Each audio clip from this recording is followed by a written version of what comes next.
Nesse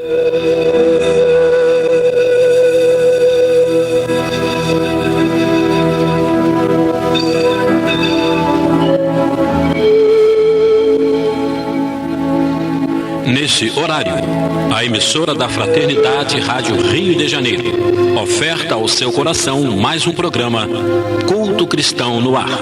Participe conosco.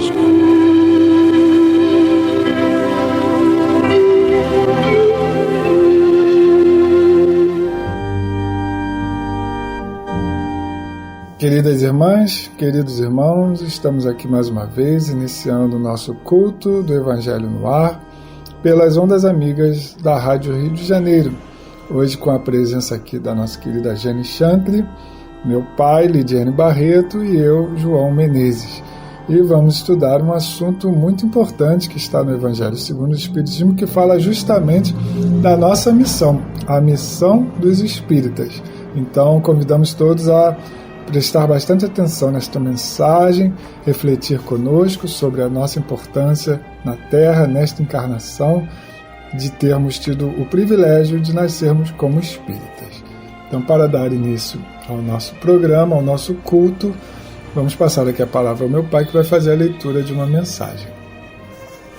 Está contida no livro da Esperança, Emmanuel, pela psicografia de Francisco Cândido Xavier, e a mensagem tem esse título, O Espírita. Então diz Emmanuel: o espírita, na prática da doutrina espírita, faz-se realmente conhecido através de características essenciais. Reine constante preito de amor a Deus, começando na consciência. Considera a humanidade por sua própria família. Respeita no corpo de carne um santuário vivo que lhe cabe sublimar.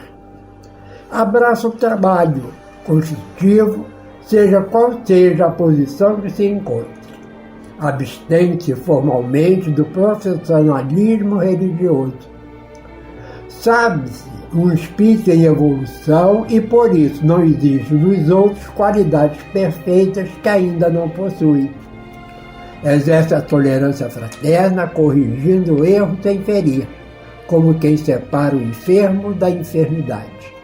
Estuda sempre, ama sem escravizar e sem escravizar-se.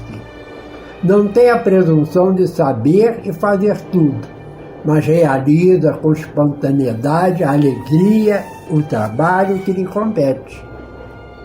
Age sem paixões partidárias e assunto político, embora esteja atento aos deveres de cidadão que o quadro social lhe preceitua. Usa as posses do mundo em favor da prosperidade e do bem de todos. Evita excesso. Simplifica quanto possível a própria existência. Acata os preconceitos dos outros, conquanto não se sinta obrigado a cultivar preconceito algum. Definindo-se o espírita na condição de aprendiz infatigável do progresso, será justo lembrar aqui a conceituação de Allan Kardec no item 7 do capítulo 1 do Evangelho segundo o Espiritismo, assim como Cristo disse: não vim destruir a lei, porém cumpri-la. O Espiritismo também diz: não vem destruir a lei cristã, mas dar-lhe execução. Jesus, nosso mestre, nosso pastor, aqui estamos mais uma vez, rendendo graças pela oportunidade que tivemos nessa encarnação de conhecer essa doutrina que nos consola e que nos esclarece, e também tomarmos consciência do nosso dever como espíritas, da nossa missão. Obrigado, Senhor, por esse veículo que é a Rádio Rio de Janeiro, que leva a tantos lares, a tantos corações no mundo inteiro a mensagem da Boa Nova. Obrigado a todos que nos precederam nesse programa Culto Cristão no Ar, na Rádio Rio de Janeiro, todas as suas diretorias, e que possamos ter um programa proveitoso para cada um de nós. Que assim seja. Então, vamos ler o capítulo 20, item 4, Missão dos Espíritas. Não escutais já o ruído da tempestade, que há de arrebatar o velho mundo e abismar no nada o conjunto das iniquidades terrenas? Ah, bendizei o Senhor, vós que haveis posto a vossa fé na sua soberana justiça e que, novos apóstolos da crença, revelada pelas proféticas vozes superiores, ides pregar o novo dogma da reencarnação e da elevação dos espíritos, conforme tenham cumprido, bem ou mal, suas missões e suportado suas provas terrestres. Então, vamos destacar aqui a reencarnação, né?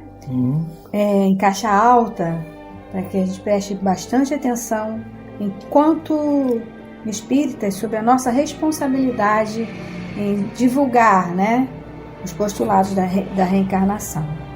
É interessante que o espírito Kardec também ele usa essa palavra em outro momento aqui que eu não vou lembrar, fala do dogma da reencarnação. Por quê? Porque a palavra dogma significa uma verdade indiscutível. Daquela doutrina, né? É uma verdade sem a qual aquela doutrina perde o sentido.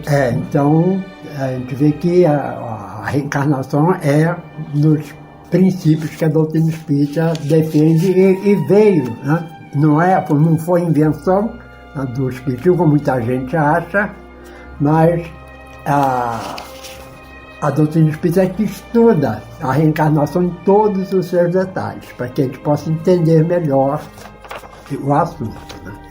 E quando ele fala aqui dessa tempestade, logo no comecinho, né, não escutar já o ruído da tempestade que há de arrebatar o velho mundo, ele está falando dessa transformação pela qual o mundo está passando, a transformação moral, que a gente atualmente acha que o mundo está pior, mas é porque os espíritos menos evoluídos estão tendo uma oportunidade de reencarnar para tentar se corrigir.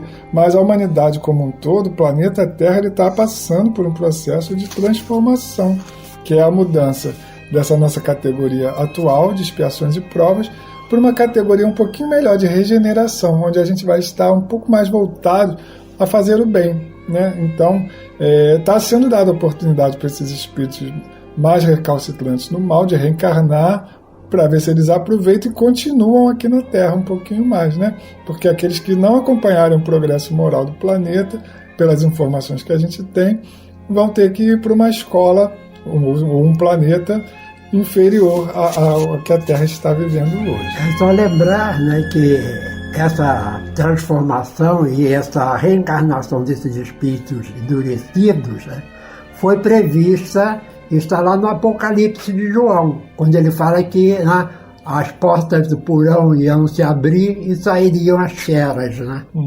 Então é essa transformação que João fala em sentido figurado e a doutrina espírita vem esclarecer. E essa é a última oportunidade que Jesus está dando a esses espíritos recalcitrantes. E ressalta também a questão da fé, né? Bendizei o Senhor, vós que haveis posto a vossa fé na sua soberana justiça. Então, para a gente se fortalecer nessa fé, relembrando João no Apocalipse, conforme o João Carlos Lima de Menezes está colocando aqui também, né, sobre essa fase que o planeta Terra está vivenciando, né? E aí continua a mensagem que nós não citamos, é do espírito Erasto, guia protetor do médium. A gente não sabe exatamente qual médium, aqui não está dizendo, né? Mas é um guia protetor, Erasto, né? E continua dizendo assim: não mais vos assusteis, as línguas de fogo estão sobre as vossas cabeças. E aí o que ele quer dizer com línguas de fogo sobre as vossas cabeças? Quem é um estudioso do Novo Testamento vai lembrar da passagem do Pentecostes, que está lá, que aconteceu após o desencarne de Jesus, né? Os discípulos se reuniram de novo e os espíritos se manifestaram como se fossem línguas de fogo sobre a cabeça dos apóstolos e de quem estava presente, né? E as pessoas, segundo o relato que está lá em Atos dos Apóstolos, falavam, né, e todos que estavam ali, cada um entendia em sua língua, né? Ou seja, é um fenômeno em que, independente da língua que a mensagem estava sendo passada, todos conseguiam compreender. Então, quando ele fala aqui que as línguas de fogo estão sobre as nossas cabeças, é a inspiração dos bons espíritos, né, que eles estão aqui, que a gente não precisa se assustar, eles estão conosco neste momento, estão nos inspirando, né? Continua. Ó verdadeiros adeptos do Espiritismo, sois os eleitos de Deus. Olha que responsabilidade. Ide e pregai a palavra divina. Aqui, esse ide e pregai, está o resumo do que é a missão dos espíritas. Tá? A gente vai ver várias vezes essa expressão sendo repetida nesse texto aqui. Então, qual é a missão dos espíritas? Ir e pregar o dogma da reencarnação, né? É chegada a hora em que deveis sacrificar à sua propagação os vossos hábitos, os vossos trabalhos, as vossas ocupações fúteis.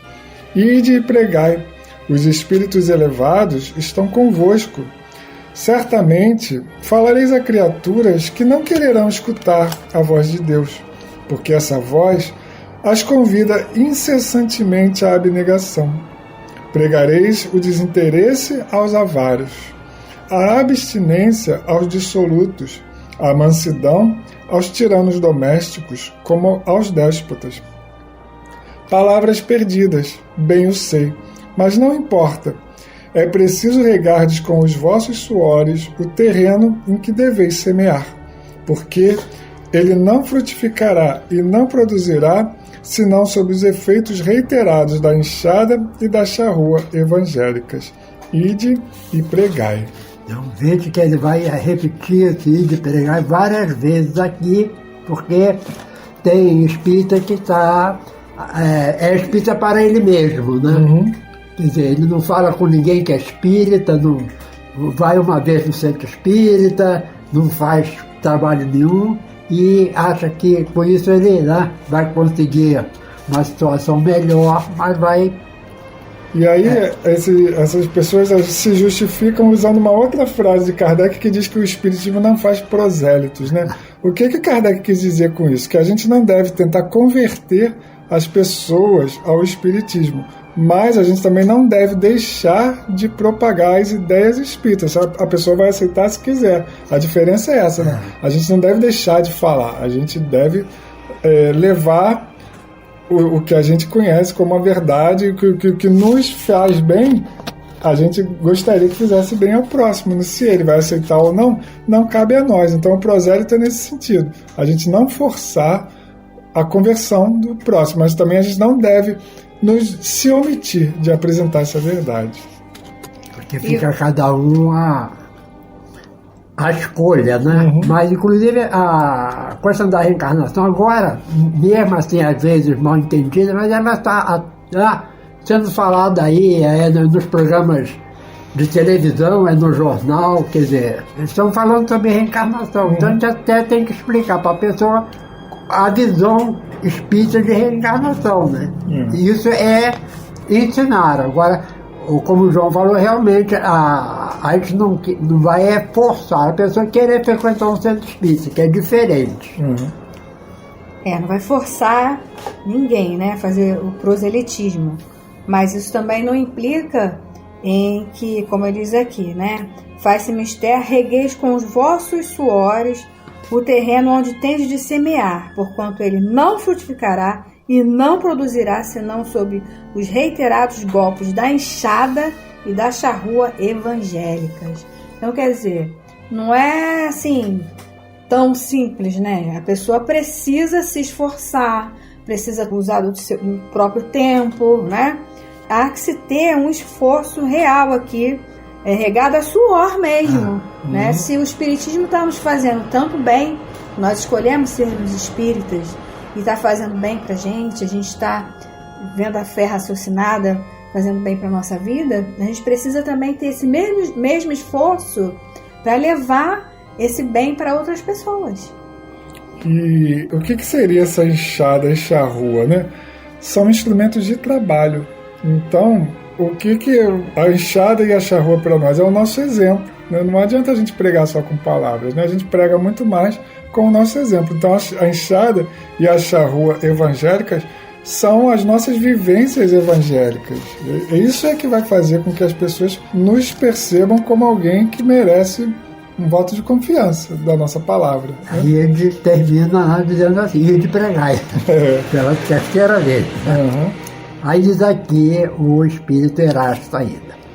Ó todos vós, homens de boa fé, conscientes da vossa inferioridade em face dos mundos disseminados pelo infinito, lançai-vos em cruzada contra a injustiça e a iniquidade, que é a maldade, né? Ide prescrevei esse culto do bezerro de ouro que cada dia mais se alastra. Ide, Deus vos guia, homens simples e ignorantes. Vossas línguas se soltarão e falareis como nenhum orador fala.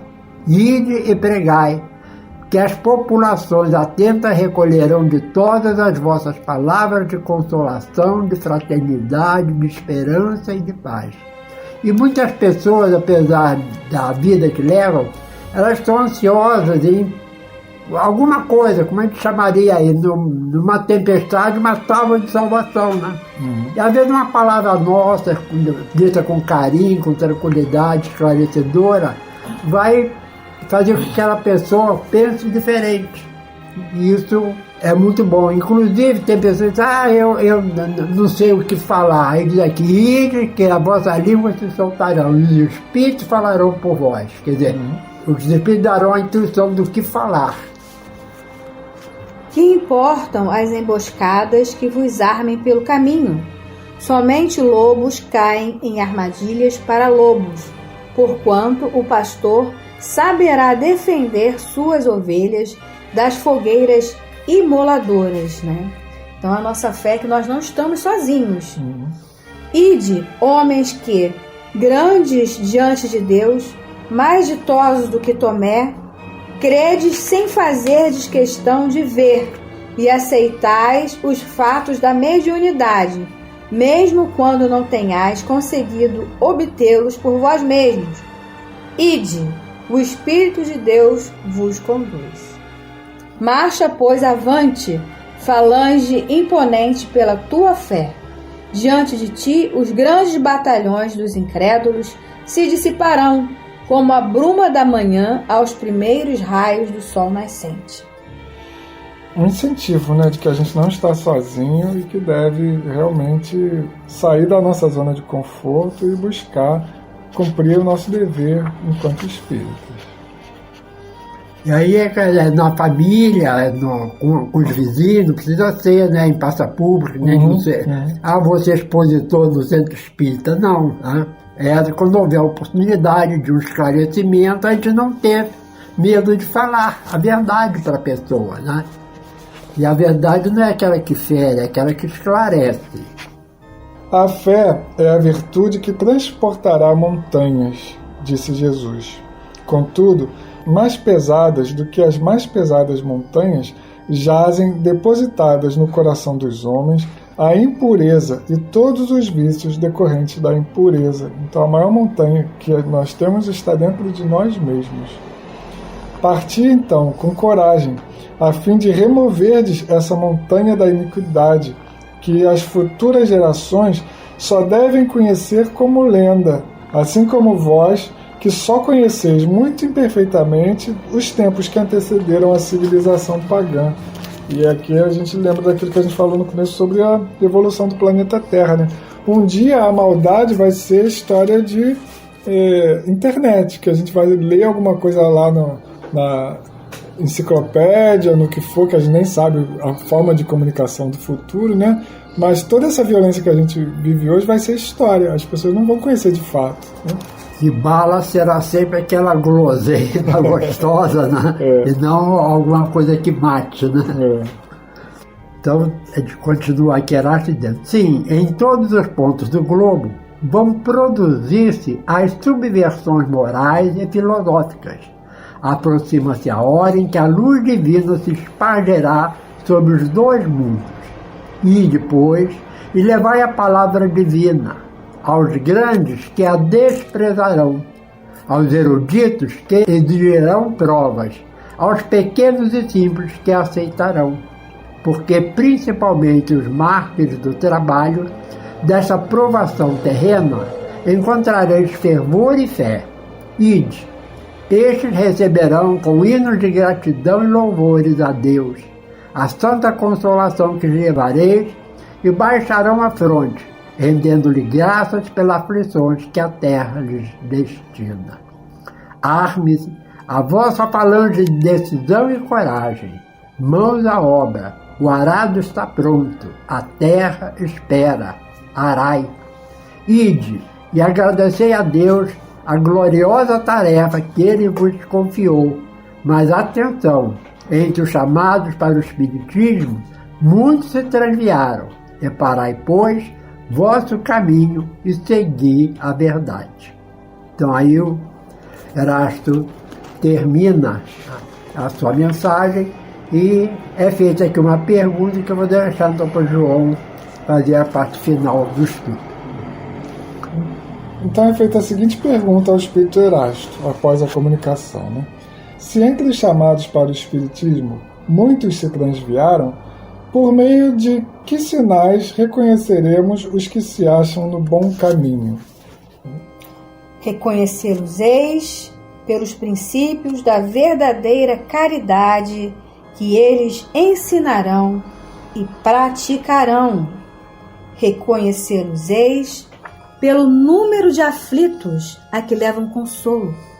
Reconhecê-los-eis pelo seu amor ao próximo, pela sua abnegação, pelo seu desinteresse pessoal. Reconhecê-los-eis, finalmente, pelo triunfo de seus princípios, porque Deus quer o triunfo de sua lei. Os que seguem sua lei, esses são os escolhidos, e Ele lhes dará a vitória, mas Ele destruirá aqueles que falseiam o espírito dessa lei e fazem dela degrau para contentar sua vaidade e sua ambição. Erasto, Anjo da Guarda do Médium, Paris, 1863. Então tá aí a receita de bolo, né, pra gente, as coisas que a gente deve fazer para que a gente possa ser realmente reconhecido como o verdadeiro espírito, né? Então vamos ler agora para finalizar. No livro Evangelho em Poesias, segundo o Espiritismo, de diversos autores, essa poesia de nome Sublime Utilidade foi feita por Cláudia Américo e ela é do Rio de Janeiro. O nome Sublime Utilidade.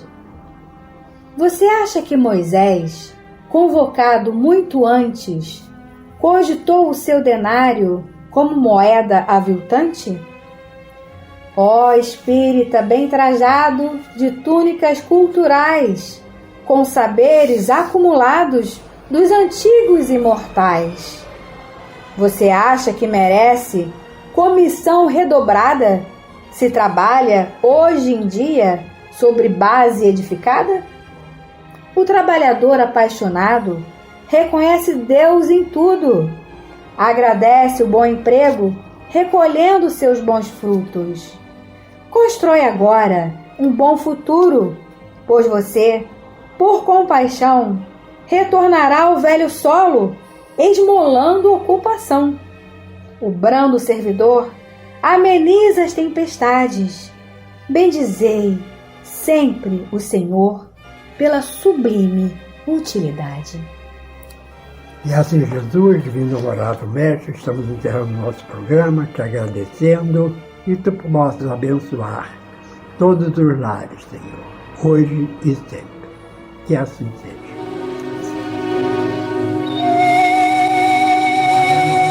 Este foi mais um programa Culto Cristão no Ar, que ofertamos ao seu coração pelas ondas amigas da Rádio Rio de Janeiro. Volte a estar conosco na próxima segunda-feira, nesse mesmo horário.